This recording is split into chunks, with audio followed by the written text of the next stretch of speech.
I am George Cameron Grant, writer and director of Three Kings, Rhapsody in the Rain. You're listening to Chuck Bushbeck Live, Heart of a Champion. And man, he's got one.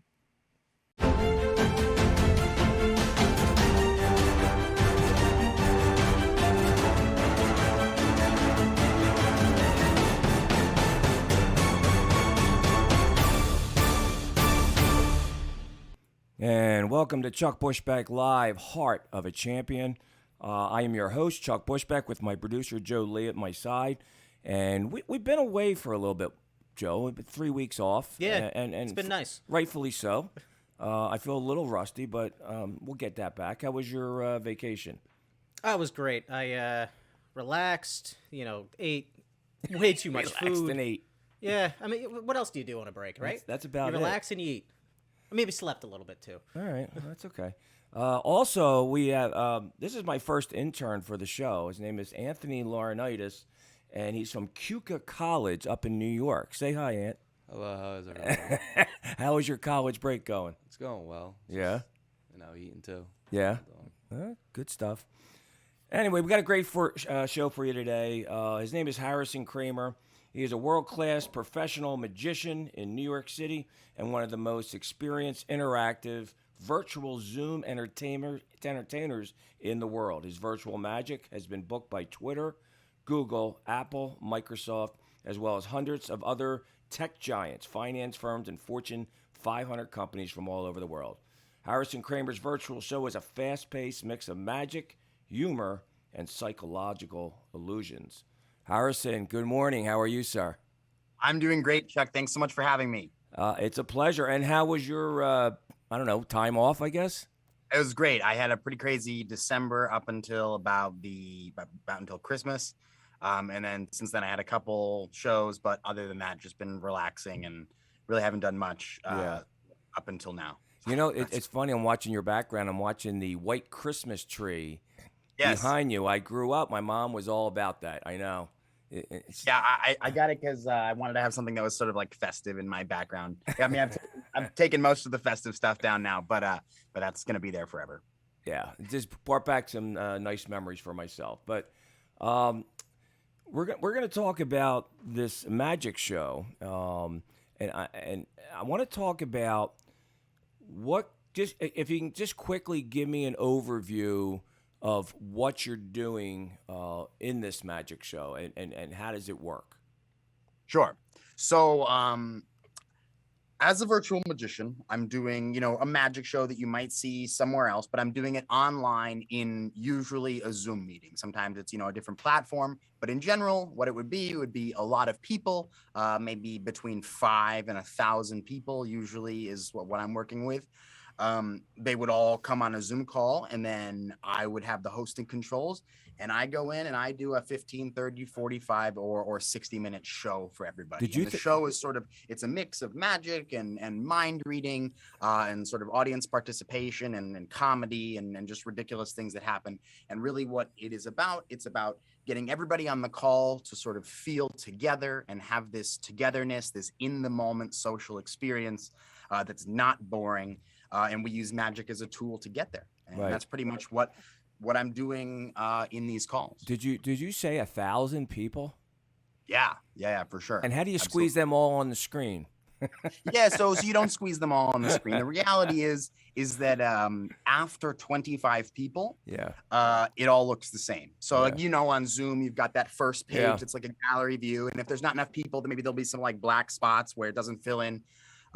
But once you have more than 25 people, you don't see all of them unless you set it to see 50 people, but I don't really like to do that. But even though you can't see all the people on my screen, I mean, I can click through the different pages and I can see them on different pages and whatnot. You still feel it and you get the audience to feel it. And as a virtual magician, you can very easily, very quickly tell the difference in the way that you feel at a 50-person show versus a 1,000-person show, even though what you're looking at is pretty much exactly the same. And the audience can certainly feel it. And you put this together all by yourself? There's no producer, or you just? So I can tell you a little bit more about this later, but I'm basically right here. There you guys are, and then I have my little HDMI switcher and an extra monitor. It's not very sophisticated setup here. I mean, I do have a lot of stuff. Most people who don't know anything about this stuff would probably think it was sophisticated, but really it's just a microphone and 3 cameras plugged into an HDMI switcher. Talk about talent. I'm lost without Joe at my side here. I mean, I'm not a techie at all. I can cut and paste, copy and paste, stuff like that, answer emails. That's about as far as I go, though. So yeah, and I think just before we move on, I think that sort of translates a little bit because a lot of virtual magicians, they have producers and they have people running their shows. And even though they might be able to do it themselves, they find value in that because it allows them to focus on whatever they're trying to focus on. But for me, I need to run the show for my own well-being, because when I'm doing the show, if I see Jen is about to, laugh, or she's been having really good reactions and I want to show that to the audience, I need to be able to, at any moment when it's right, click on her and spotlight her. So by running the show myself, I'm sort of acting as like a live producer during the show. that is the art of multitasking. I applaud your efforts. I don't know if I could do that. You But could do it. I guess if I had to, I guess anybody can do anything, right? And that's Have it down immediately. Yeah. that's actually the purpose of the show, because we want to hear from you a little bit about your past and where you're going with this. I did not know that this was a thing, though. As my kid would tell me, Dad, it's a thing. It's what I do.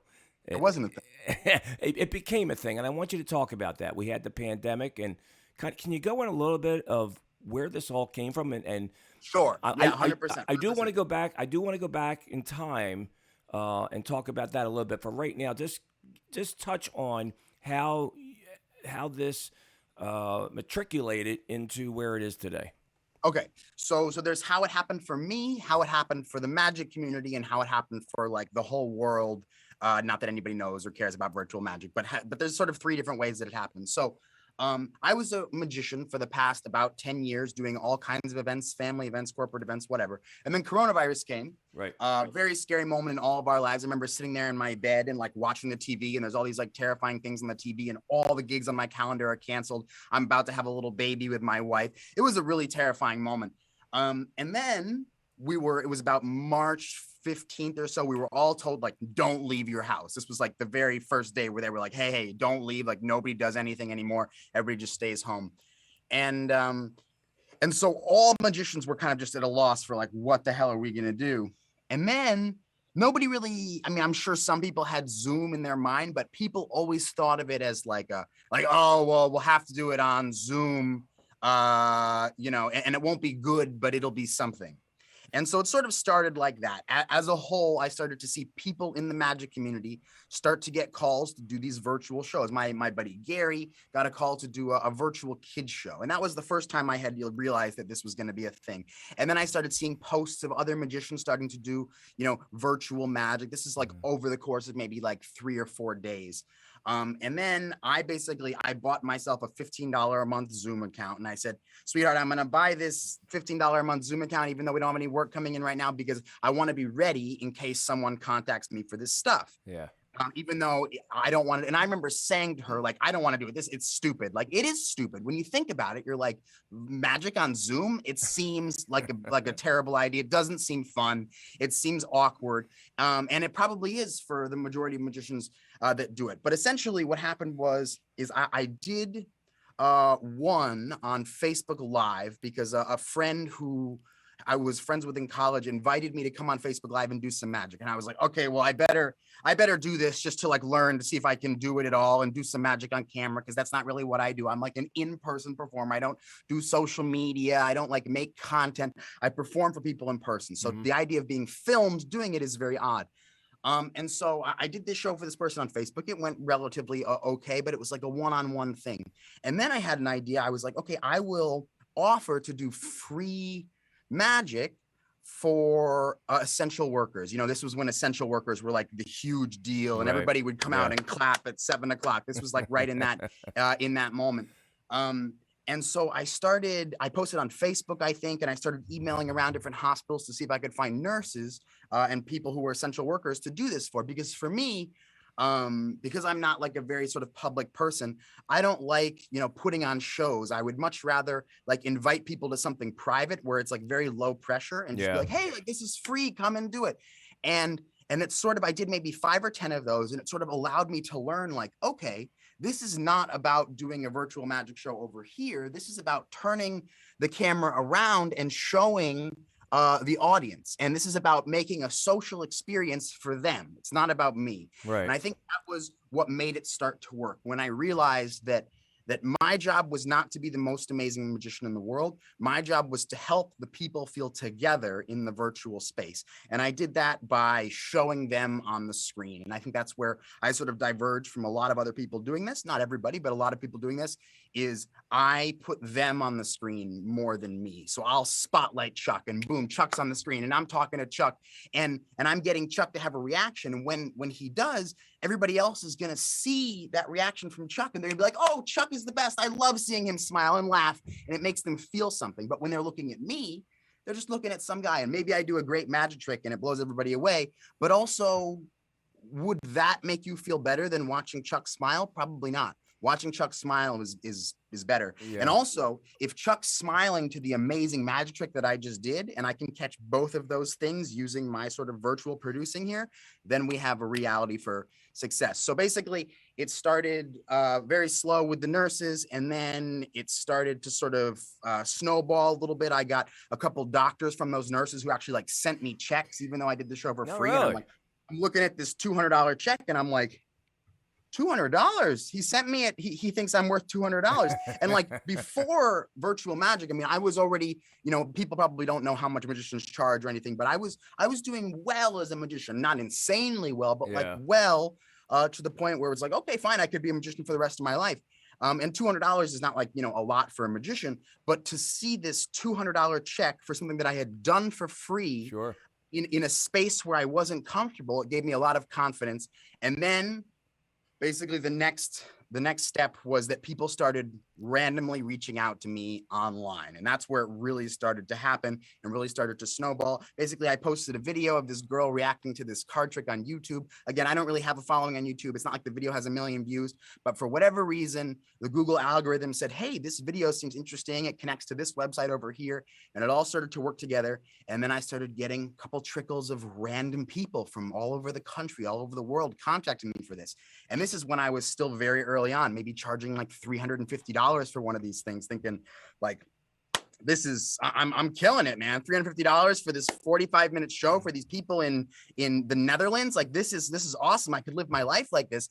And then by about May, which is maybe 2 months, I was like, this is it, man. Like, I have no reason to do in-person magic anymore. I realized that this could go away. It could stop being a thing. People could stop doing virtual anything and not care about it. Yeah. But it's just logistically, from a business sense, virtual magic just makes more sense than in-person magic when it comes to what I do and what I like to do. So No. I went on a bunch of tangents there, but I hope that covers a few things. Absolutely does.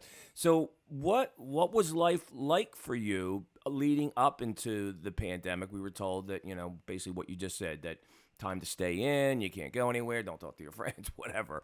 And you're in New York, which, looking back, I really feel for you guys. I have a friend, like I was telling you earlier, one is a screenwriter, one is an actor, and they were really having a hard time. Did this, first of all, before this happened, what was your schedule like? What were you doing? What were the hours that you were putting in? So I had a good beginning to 2021. I remember in 2019 or 2020. In 2019, I did struggle a little bit, like sort of as a magician, you go through phases and you kind of grow and you have different markets that you're getting into. And I remember 2019 was like a bit of a struggle year for me. It was hard to get where I wanted to go. 2020, it was like, wow, things were starting to roll along. And it actually was like, yeah, I mean, the week before everything stopped, I was out doing gigs, like using a bunch of hand sanitizer and wearing masks at gigs, like right up until the end. I remember Purim's like a Jewish holiday right before this whole thing happened. And I remember I'm at these Purim gigs wearing the mask, using the hand sanitizer. All the kids are dressed like, whatever they dress like on Purim, like it's like Halloween basically. Yeah. And I remember those gigs so clearly in my mind because like everybody was just talking about coronavirus. Like it was the only conversation. And someone would cough and people would step away. It was a very weird time. But yeah, I was working hard up until the end because the beginning of 2020 was a good sort of start to the year for me. It was like, wow, like I'm getting where I want to go this year. And then coronavirus came and it was like nothing. And literally every single gig on my calendar was canceled. Like I was staring at my calendar and there was just like nothing forever. And like, what does that feel like after having been doing magic, professionally for like maybe, 8 years in a professional sense, to look at your calendar and see nothing. And it was really like, I think I cried. Like it was a very intense moment to think like I have no idea how I'm going to ever get to the next gig or where that's going to come from or who that's going to be. And even to this day, and this doesn't really have anything to do with that, I no longer have access to the client base that I had before. Like I'm not a marketer. I don't do email lists or any of that stuff. Yeah. So I've sort of like grown out of the market that I was in before coronavirus. So now it's like I can't even go back to that. I'm a virtual magician 100%. Like if I wanted to get in-person events, I would have to go and figure out how to do that again. Restarting yourself. I remember when this all first happened, and I had spent 40 years in behavioral health. So and as an ex-pro athlete, I kind of always combine those two. So I was doing Zoom calls, and I was dealing with real estate people. I was dealing with firemen. I was dealing with someone from inside nursing homes that were telling me why we were going live, that people were coming in and they were dying and they were being accumulated in the dining room. And, working people through this difficulty, it sounds to me that this particular thing for you may have been a blessing in disguise. Not that the virus itself is a blessing, but you were able to take, lemons and make lemonade. I mean, this is something that really has worked out for you. 1,000%. I mean, the pandemic was 100% responsible for the birth of virtual magic. Yeah. And virtual magic is probably the most monumental thing, with the exception of like my daughter and my wife and other things like that in my life. The most monumental thing that's ever happened in my life, for sure. Yeah. I mean, it took me from being a local magician in New York to being a magician that was able to perform for literally thousands of companies all over the world and have people contacting me for shows at 4:00 in the morning in Singapore for $4,000. Like never could I have ever imagined that would happen before I became a virtual magician. So it completely changed my life. So whatever you were just saying, totally an understatement. Completely changed my life. So how did you get all over the globe? You mentioned Singapore and Netherlands, and I'm sure the other things. So this is the power of the internet. I mean, it's the fact that people started reaching out to me organically. They started to find me and they started to see the show and be, not that the show is anything special. That's really not what it's about. It's more the experience, not the show itself. But they would experience the experience and they would say, "Hey, John, like this was awesome. I was on this thing the other day. It wasn't like any Zoom call you've ever seen. You got to have this guy on your Zoom call." And then I get an email from John in Singapore. So this is the power of not only people finding on the internet, but then the thing that you are finding you for is something where anybody, anywhere in the world can connect to it with a click of a button. So now you have people spread out all over the place. The majority of the time when I join a call, I don't know where people are from. Like I have like a zip code from the booking, but otherwise it's like this guy's in Washington, this person's in, Dubai, like who knows? And so just by doing the shows, you're spreading your information all over the globe. And so, so I've done shows at every single hour of the day, 4 a.m., 5 a.m., 3 a.m., all that stuff. And I mean, who knows how many countries I've performed for people, and probably the majority of the companies in the world after 1,000 shows. But again, that doesn't really matter. It's more like the show is in the cloud and then the people are wherever they are, but the information still gets to wherever those people are. And there are people in other countries talking about me, which never would have happened before virtual magic. So as we and all through our shows, we deal with very high level people that have achieved something in their lives,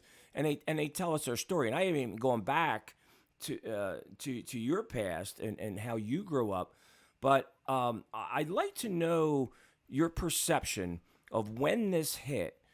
What did you have a knee-jerk reaction? Oh crap! My job is in jeopardy. My livelihood is in jeopardy. And at what point did you say, "Wait a minute, I got to get a solution to this thing"? I mean, is that the Yeah, process? so it was more it wasn't a knee-jerk reaction. I did not want to do it. It didn't seem like a good idea. It didn't seem like something that people would enjoy. It didn't feel right. None of it. It was all like not good until you actually tried it and got a little bit used to it, the virtual magic.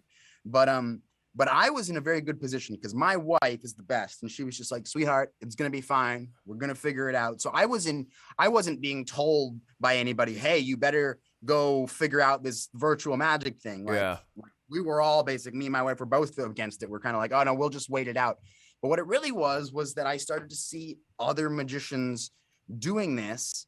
And I thought, well, like if they can do it, I can probably do it. And this was very early on. This is over the course of like maybe a week. And then I did it on that Facebook thing, and I started to do it for the nurses, and I sort of went on my own little path. And that's one of the things that I love about virtual magic is that with non-virtual magic, yeah, there's brilliant magicians everywhere, but like the path is so long from so much history of magic that in-person magicians more likely than not are like sort of can be the same, or they can do the same kind of material, Right. or they can have hacky lines, or just not be very, intriguing. Whereas virtually, pretty much everybody had to develop their own thing from scratch. There was nobody to copy. Everybody had to figure out what tricks worked for them. So I would say that if you went to 10 virtual magic shows and 10 in-person magic shows, you're going to see maybe some same magic, but the performance style and the way the show feels will be totally different for each virtual performer because they didn't have anybody to watch and copy. So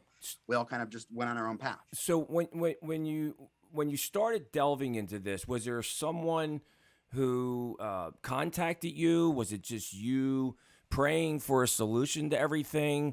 I want to know your mindset when you're handed some adversity. And how did you handle that adversity, and what steps did you take? So it was first to do the free shows to figure out if I could do it. And then the one thing that I knew that I had to do was I had to be able to capture the fact that this worked.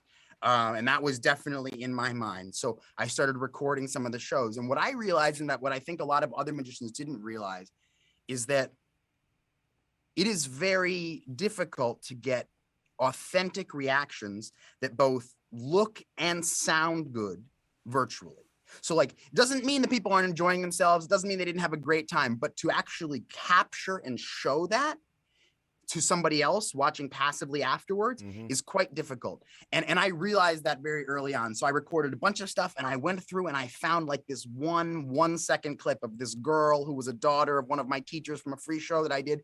And she reacts really well to this reveal of this card. Yeah. And I just knew like, that's what I need to be showing. So I cut it out and I uploaded it, and it was my main video on my website for virtual magic. It wasn't much. It was just like one girl reacting to one little thing, but I knew that the reaction was authentic and it was good, and the people who would watch it would think, oh, that's pretty cool. I want that at my event. And that was like the spark. I had to capture what I was creating and then be able to show it. And it's difficult to capture. It's not the same as holding a camera in real life, because on Zoom, maybe they're muted. Maybe everybody's muted. Yeah. Maybe when there's like music playing, I don't play any music, but maybe like it sounds scratchy or doesn't sound good.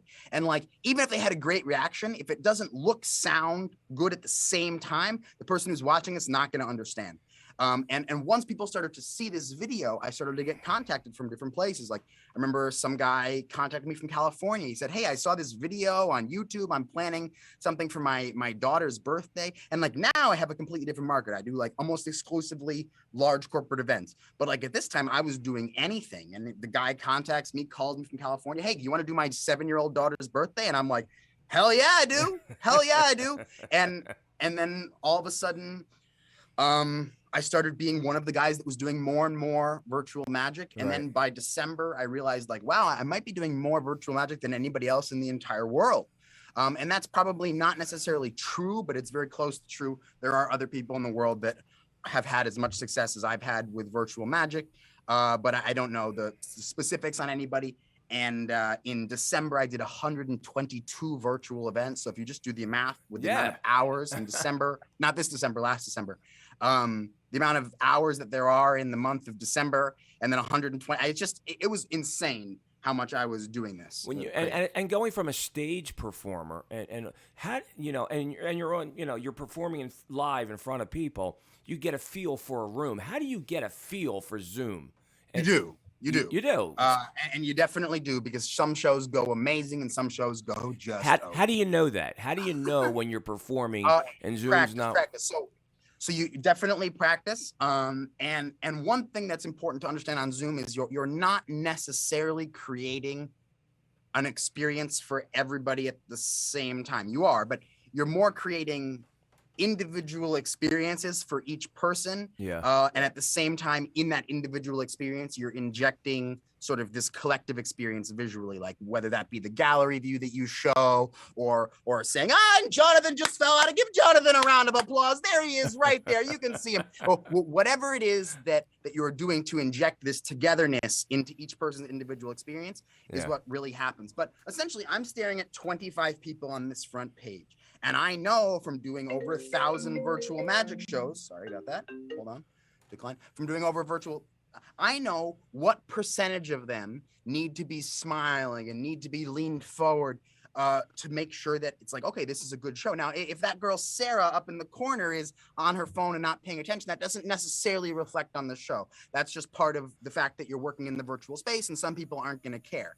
But I can look at a screen during a trick that I've done 1,000 times and I can tell whether or not these people are jiving with what I do. And also, like, in a conversation or in regular life, sometimes things get awkward. On Zoom, you can totally make things get a little bit awkward or a lot awkward, and you can feel it and you can save it and you can bring them back.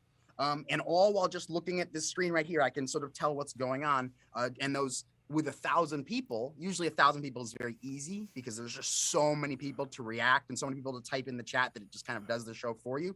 But sometimes, you really got to reel them back in. And the people on the first page are representative of everybody else in the show. So if I have 25 people and another 500 people over here, but I only see 25 of them. If I'm entertaining these 25 people, I'm also entertaining these 500 people. I just can't see the 500 people, but I know they're there. And the way that I talk and the way that I perform and the way that I present the show to everybody, they can also feel that there's 500 more people too. It definitely, if you watch the exact same show for 50 people versus 500 people, you'll feel the difference. So technology is bringing through the feeling that you would think it's a tech piece you can't feel.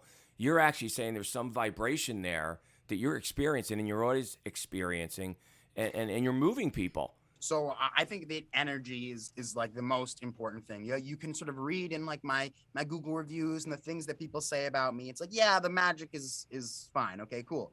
But it's really, it's the fact that like I was high energy and I brought the people in and I was spotlighting them and I made the show fast paced. And I think that's like the sort of main thing for virtual events is like people don't want to just like sit there and be told a story. You have to like ring them in, bring them in, make everybody feel like they're part of the show at any second. Boom, you spotlight Sarah without her permission and Sarah's on the screen and you get that reaction form. Everybody's laughing to Sarah getting startled by being on the screen. And then you switch to Jonathan and the whole time you're saying things. And people have never seen this type of interaction on a Zoom call.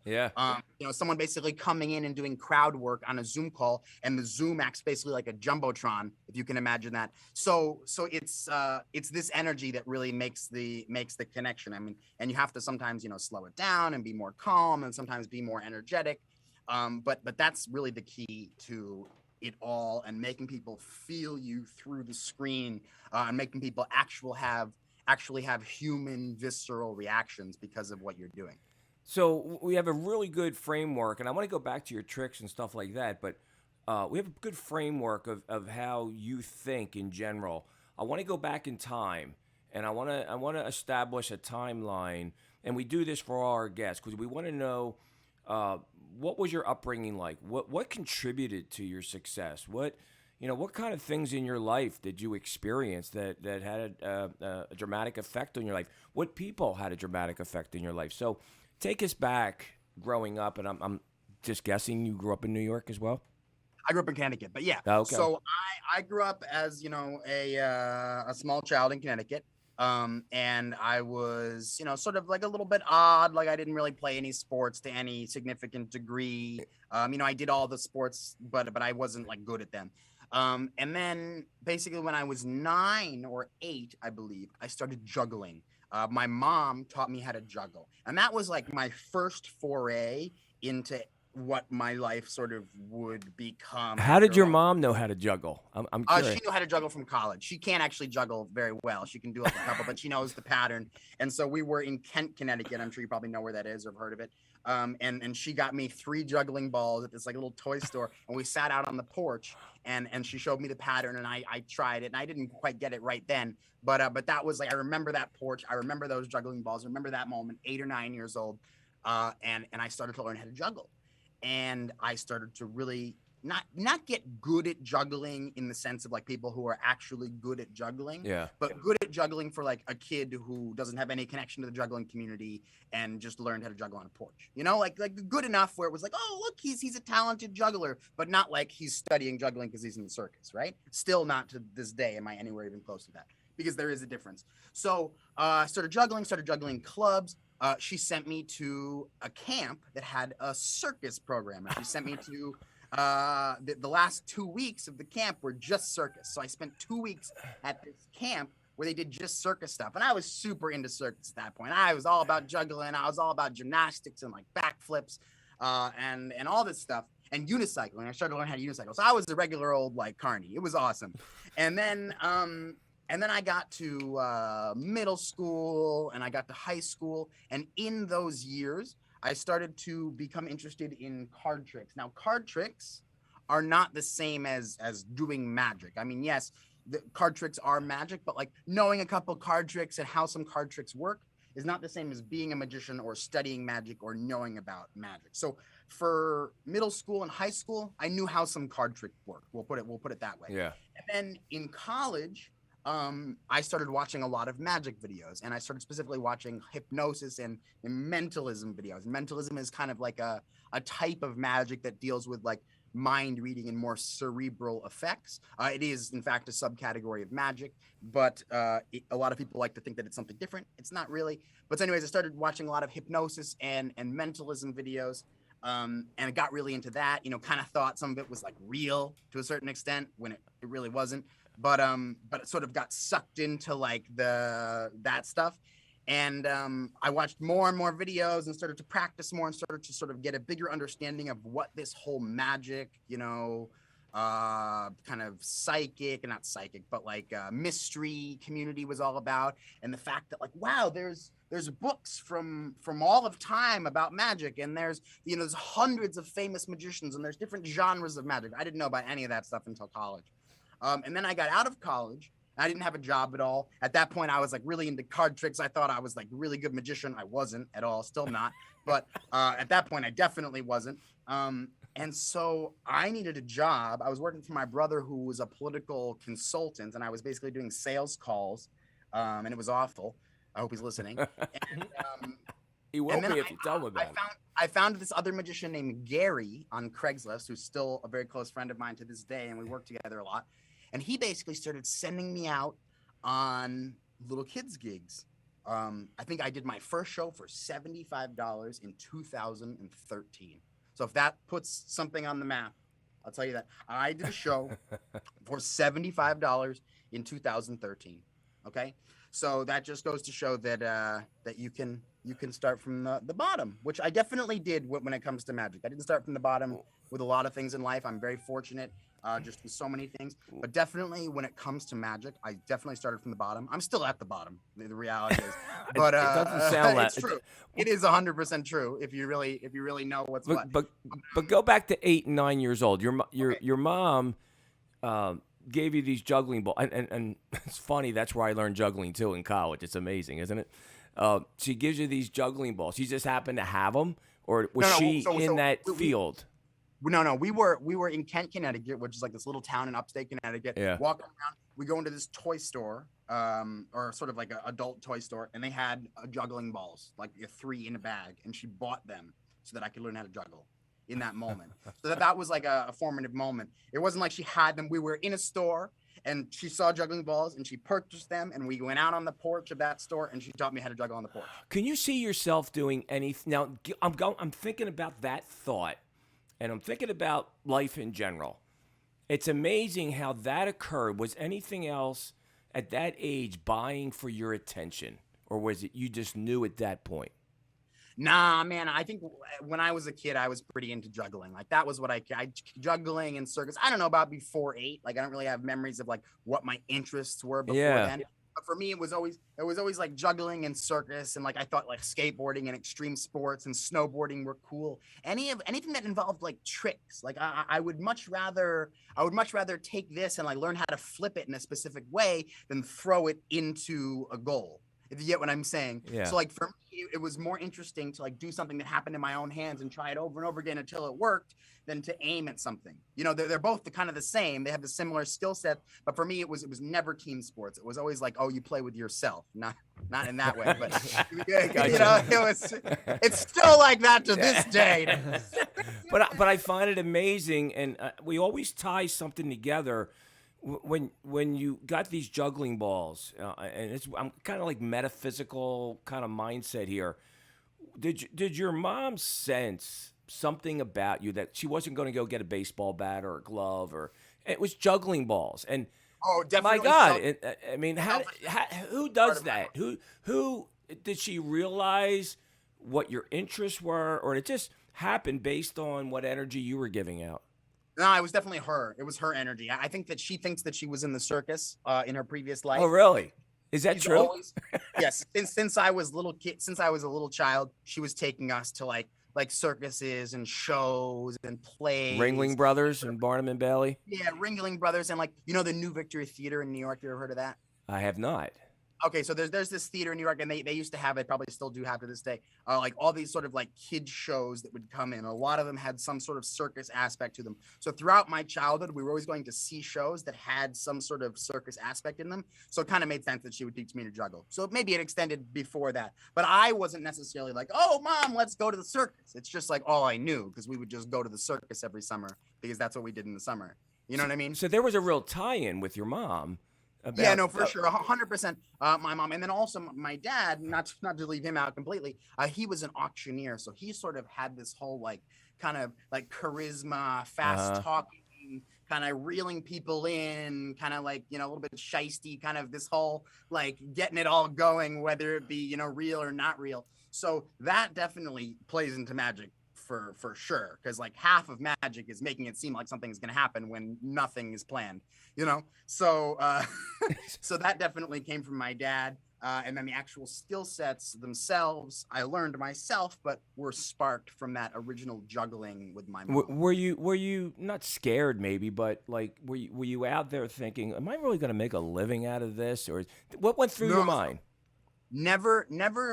When I was very fortunate to you know, be able to be sent to school most of my life and not really have to worry about like whether or not the thing that I was studying was going to be the thing that I did for my whole life. Like, I never really thought about it like that. Very fortunate in that sense. But can you repeat the question just so I get it exactly right? Yeah, I'm trying to get to what makes you, like what created this? You weren't really thinking about making a living per se. Yeah. It was just something that it's a no-brainer for me. This is what I'm doing. Well, it wasn't a no-brainer at all. It was the Craigslist that was. I needed a job. Like I'm fall into a small category of magicians where I didn't become a magician because I was really interested in magic and I thought magic was the coolest thing and I'm going to be a magician. It was literally like I didn't have money to get on the subway and I had this skill that people kind of enjoyed. So that was so it was really that Craigslist and Gary and starting to get sent out on gigs. And even it's interesting to this day, I'm a gigging magician. I really don't like performing in any sense. Yeah. It's not like, okay, you're on, we're performing, there's lots of people, this is your jam.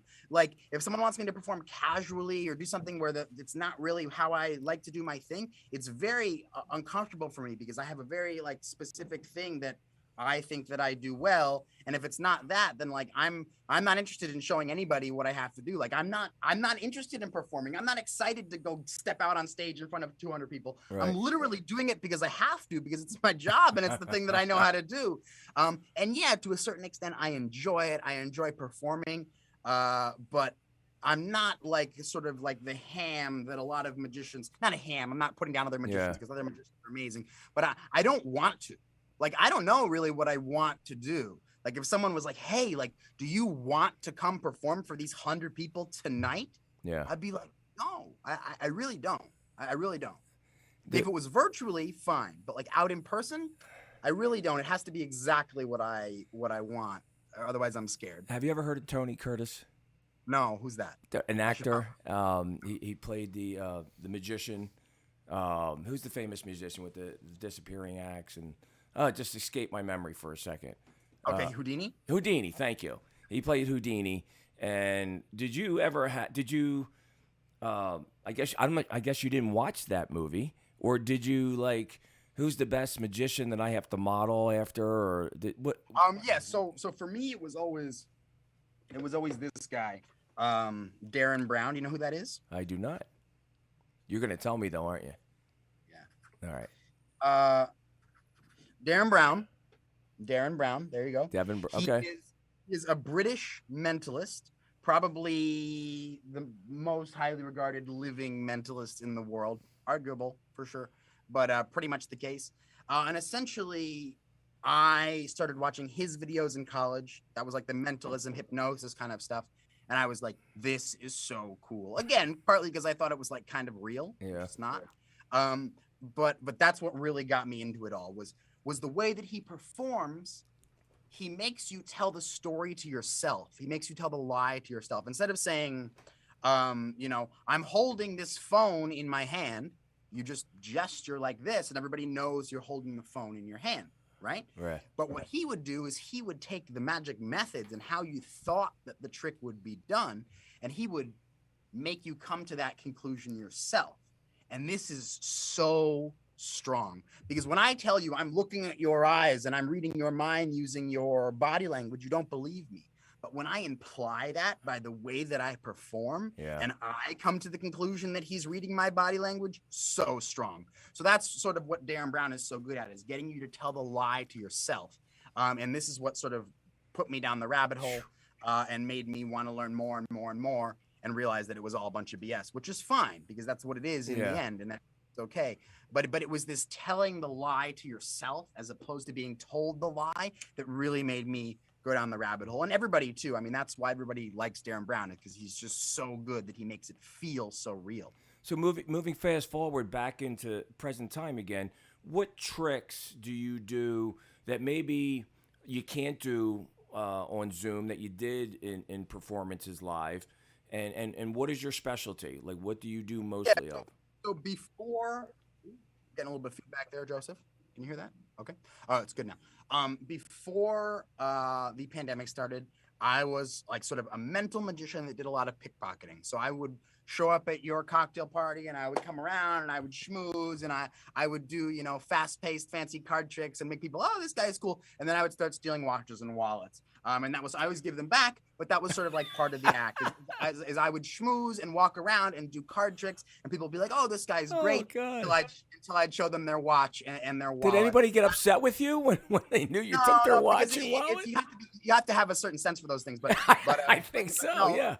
No, there's only maybe one instance where someone was upset that I stole something, because it's in a certain very specific context. Obviously. Yeah, I got you. They know I'm a magician. I've got a deck of cards, and I give everything back immediately. But that was my whole thing was card tricks, mind reading tricks, a lot of tricks using like spectators' cell phones and things like that, and then stealing watches and wallets and sometimes phones, but usually not phones. So when I first started doing virtual magic, and still to this day, there's a line in my show about how I can't steal people's watches. And I want to steal people's watches, but I can't. There's your watch, right? Oh my God. But so this was sort of a weird thing going into virtual magic, was how am I going to be me and be exciting and be the same person that was entertaining all those people, 2 months ago, when I can't do the thing that I love to do, which is to steal watches and have people choose cards. So yeah, I had to completely reimagine everything. But like, for instance, when you have someone choose a card in person, Yeah. you can have them choose a card and you don't know what it is, or seemingly don't know what it is. Seemingly. But in virtual Magic Land, there's no way to make it psychologically okay that like, okay, this one here, all right, remember that card. Like, it just doesn't work. It doesn't make sense, because I could easily have another screen over here, and you sort of know that, even though I don't really think that Right. spectators are Great thinking point. about that. But just the fact that I show you the card on the screen, there's really no way to get you to know information that I don't know convincingly. Yeah. Or supposedly don't know convincingly. Now, I've developed ways for that to happen exactly the way that I want it to. And a lot of it has to do with their own deck of cards on their side of the screen, which is a very big part of the show. But yeah, you really had to figure out new magic methods, and even choosing a card, like what makes the most sense. Does this make them okay? You say stop anytime that you want. Go ahead, say stop anytime that you want. Chuck. Stop. Right there. You happy right there? Do you want to go one more? Sure, let's do it. Okay, one more. This one here, yes? Okay. Okay, so there, good. You've just chosen a card. You've chosen the 2 of spades. Now, I could also go like this. I could say, here, I'll move my finger along the cards. You say stop anytime that you want. And boom, you stop me on a card. And are you sure you want that one? So like, there's so many different ways to have a card chosen virtually. But the question is, how then do you have them see this card without you seeing it convincingly? You can't. So really, the choosing of the card has to come after as the reveal. So it has to be like a card is already somehow known from somebody, and they choose this card, we pull it out, and boom, it's correct. That's really the only way that I've found to use choosing a card out of a deck. It has to be the end of a trick, not the beginning, because you can't show the card without you knowing. Also, obviously you can't steal watches. There's a lot of like mentalism where people, write things down or hold things in their hands. You can't do any of that. So all the mentalism that I do has to either be sort of very psychological, like inside your head, like I'm having people imagine things and then I know what they imagine, or I'm using, very, secretive magic techniques to figure out what information people think that I don't know. And some of those things were developed for virtual. Some of those came from the before virtual world. But definitely with virtual magic, you take 95% of the magic that you've ever done in your life and you just throw it out the window. And then you start with that 5% and you slowly start to go out the window and reach down and pull some things that you knew before and slowly start to add those back into your shows as you figure out what works and what doesn't. And a lot of it doesn't work, and a lot of it does work. And then the most important thing is that you have to remember that it's really not about the magic at all. The magic is just a tool to make this space interesting. It's about the people and making them feel together in the virtual space, right? I am going through all these neurological new connections right now because I'm watching you on the screen, and it's so different than you being on stage. Cause I'm like, okay, what are the things he got going on there that I can't see? And I guess that's the issue, is what can you pull off there that makes it real, Because I'm sitting there going... Chuck, it's funny that you say that, because, Chuck, I need to ask you, Chuck, you tell me, do you want to see a magic trick or something totally dangerous and terrifying? like cutting yourself in half? If you want to see a magic trick, go like this. But if you want to see something dangerous and terrifying, go like this, Chuck. You tell me, which one do you want? No, go ahead. You got to wave on the screen, Chuck. You got to wave on the screen so we know. Just wave? Yes. Oh, he waved. That's perfect. So we'll use this. We'll use so you see, just right now, because I've done that transition, I've held the knives down here. I've made, and imagine there'd be a bunch of people there. I've made everybody do something. They're all looking at each other. I bring the knives up, and now I transition back. That's a funny moment in the virtual space. And then you laughed. You had this sort of reaction backwards where your body kind of shifted backwards because it was a real reaction. Now, if I can get that joke and then show everybody shifting backwards like that at the same time, now I have a recipe for interesting virtual interactions. So it's really just keeping the show flowing like that the whole time. You've got to be so many steps ahead to know what makes this a card, what makes this a card. You're Yeah, almost, so I've done it 1,000 times, and also I'm a very jazzy magician. So it's like if one thing doesn't quite hit or it doesn't work, I'm not like set on this show that I'm gonna like go into this next line because it's written down on a teleprompter here. I'm literally making up everything as I go in every single show. Of course, I have my show that I do, but it's certainly not scripted, and it certainly doesn't happen in a specific order. So I'm constantly using moments like that I've sort of developed, and just the idea of having the knives and making a joke about, am I going to do another magic trick or something dangerous, and showing the audience and then bringing the knives into frame really closely and shifting back, like that idea, while it's just a small tiny part of the show, that took me like 8 months to think of, and I was juggling knives the whole time, and it's just that this was a lot funnier than, okay, well, let's try something, because it was like, yeah, you would still get that reaction. But then I realized, well, what if they were looking at something completely different and Right. then were looking at me? So it's really just working out things like that. And yeah, I am doing a lot over here. And sometimes during my show, I realize like, wow, I'm like a real magician. I'm like reaching around and I'm switching over here. Sometimes I forget that I actually am a magician, oh my goodness. Okay, so that's great. I guess that's my point, because you have to change. I mean, this is an art. There is no question about it. As talented as you are, where do you get that from? Because this is not easy, in my opinion. I'm just, I'm some jock that played ball, and what you're doing. How many steps ahead do you got to be? Oh my gosh. Yeah, well, so a lot of steps ahead. I mean, I do things where I get a bunch of information secretly, and then I slowly reveal that information throughout the show. And what's funny is I'll use some of that information that I got 45 minutes earlier secretly at the end of the show. And so, like, yeah, that's how many steps I am ahead. Like, they're thinking we're about to start a new trick, but really the information that's going to be revealed in that trick that seems like it came from that moment really came from 45 minutes ago. But nobody knows that except for the person who said, oh yeah, I was thinking of the ace of diamonds, because the way that I use my language, I make it feel because of, and so you're thinking of a card. Everybody thought of a card. You're thinking of a card still. Yes. So in that moment, maybe not that specific language that I just used, but it might make people, it might imply that they just thought of the card right now, or that they're thinking of the card in the way that everybody else was thinking of it. But really, I did something slightly different with them that they didn't even realize. And I figured out what card they were thinking of 45 minutes earlier. And now I'm using it now. So these things can go terribly wrong. I mean, you've never been on a call with 800 people. That's what I want to hear. What is going wrong, and what is the weirdest moment that you've had? Oh, I've had some really terrible moments, and I have to say that being a virtual magician is both easy and very difficult. The easy thing is that it's the easiest thing in the world to be the most interesting person on a Zoom call. So you're good there. It's hard to do good magic in Zoom. I think it's hard to do good magic.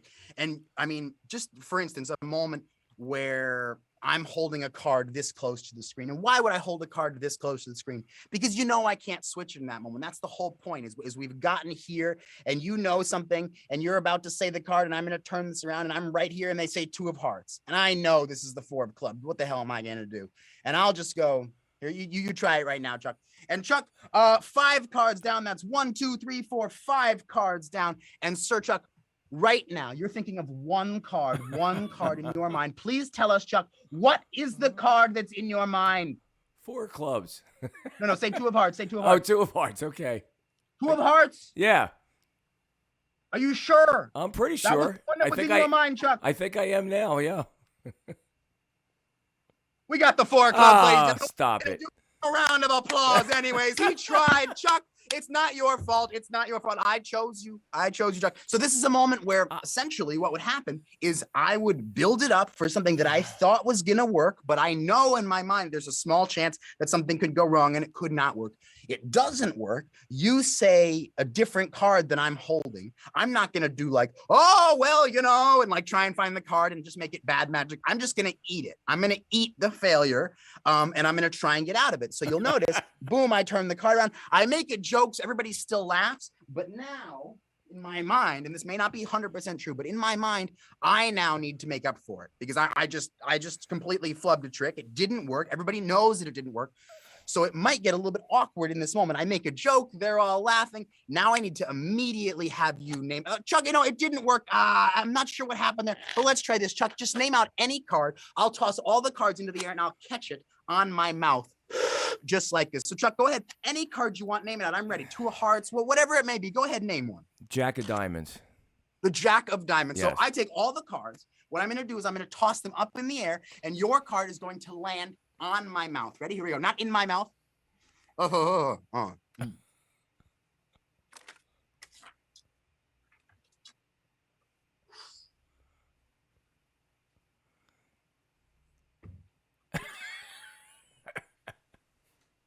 Oh, stop it.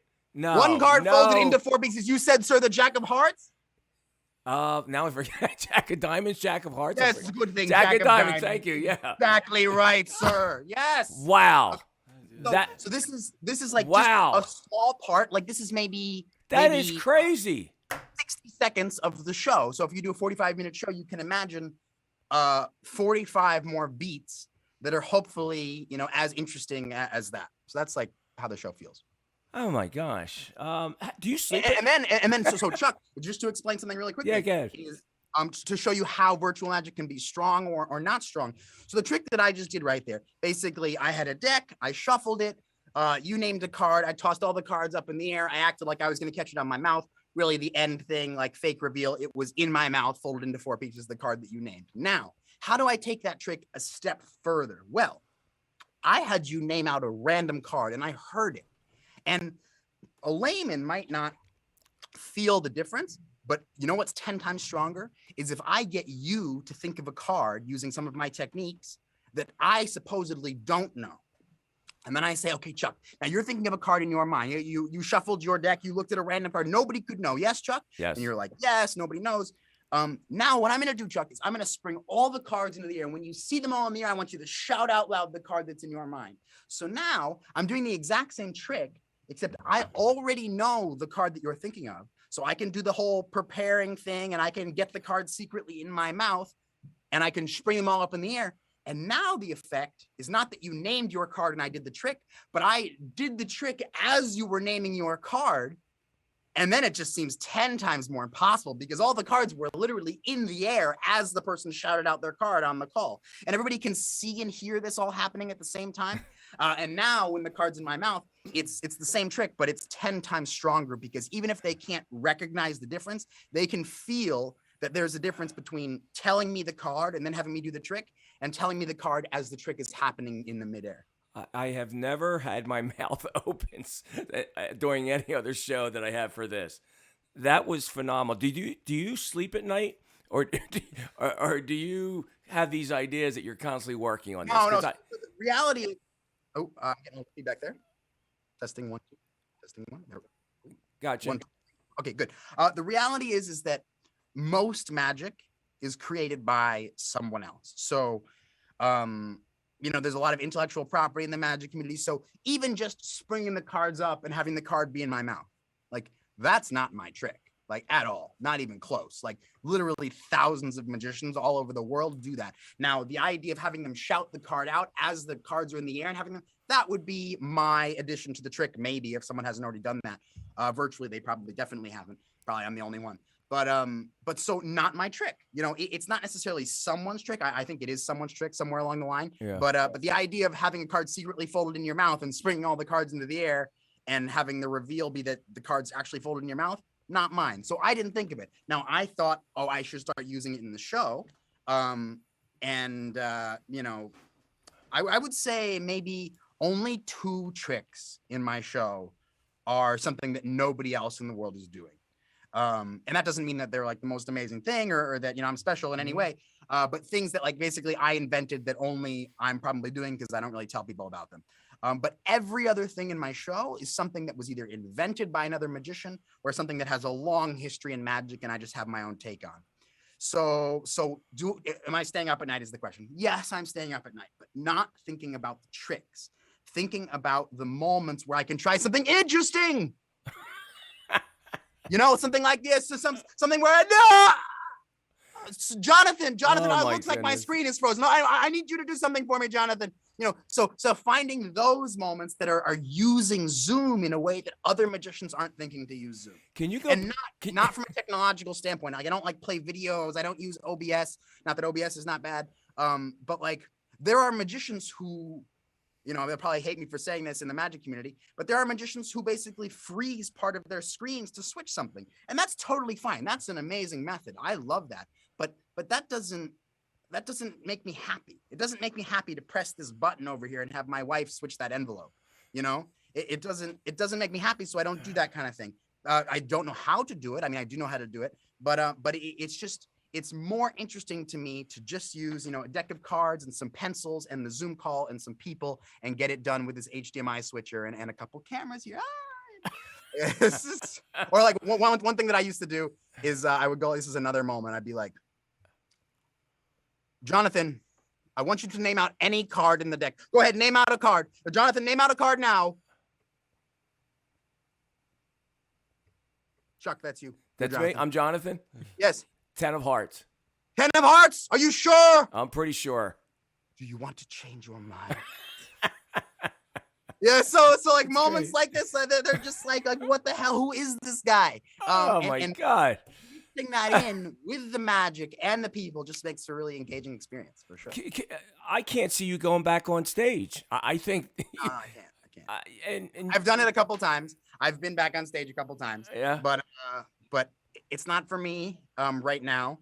And also, the reality is that I likely, and this is not even an avenue that would be explored, I will never be as successful on stage that I will be virtually, because for some reason, virtually, I have something special. I don't know what it is. Maybe it's not the case that I have anything special, but there's something that's making virtual work for me better than 99% of other magicians, and I'm super grateful for it.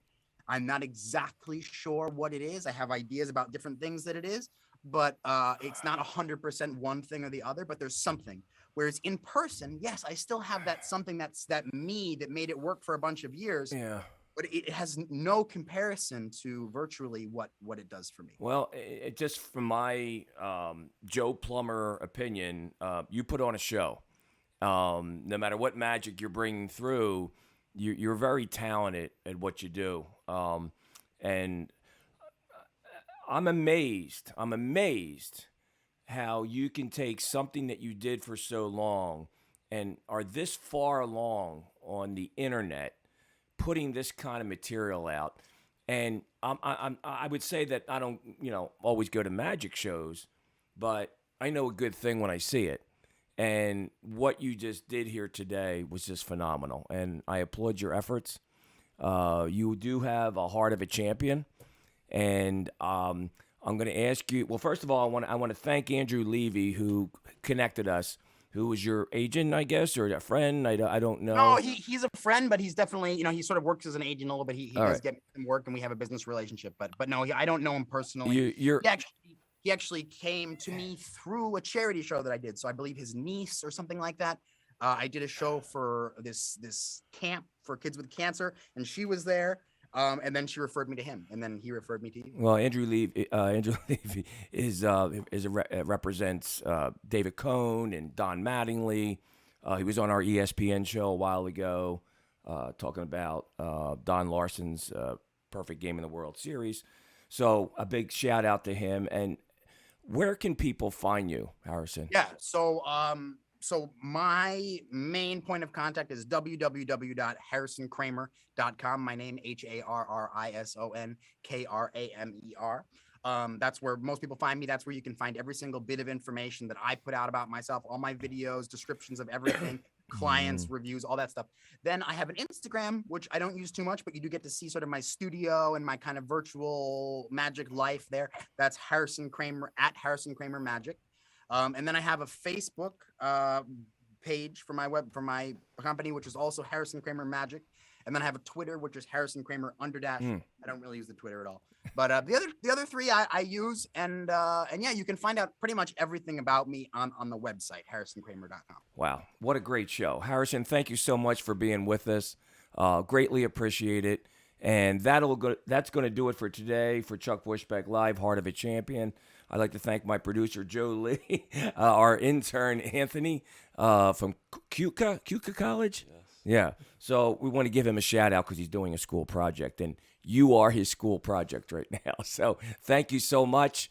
And that's going to do it. And make sure when this video appears on, whether it be Facebook, Instagram, YouTube, click the like button for Harrison Kramer, and also subscribe to our page so you get to see what other people, talented people, come out and share their gifts with us like Harrison today. Harrison, thank you so much.